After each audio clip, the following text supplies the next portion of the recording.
Okay, I'm doing a walking path and actually a wide walking path that we can drive into. Starting with that over there, that's going to be like a taller retaining wall. I'm using leftover siding from my house build, and I'm just bending it carefully and using lots of stakes to create the form for this. And it's going to go over here and then turn right and go against, so I can backfill in here and make a nice flower bed. And obviously before I can fill it with cement, I'm going to have to lay something down inside so my cement doesn't go out through the sides. But yeah, that's going to be a nice heavy duty strong retaining wall.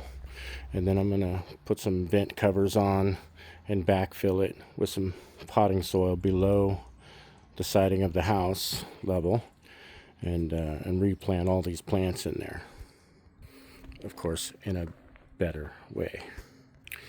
And then when that side's done, I'm going to do the other side as well over here. So this area of the walkway will get really wide, and we're going to do some sort of a pattern design, a big emblem or star or something in the middle of either stamped or paved paver walkways.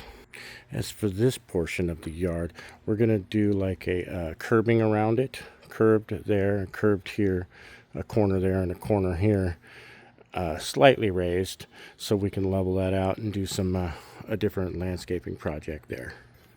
And right now the plan is to make it a really nice patch of grass, and then over in this corner create a circular raised area and with a mound and a fountain and some plants. And then on the opposite side we'll have like a illuminated plaque that will have the address.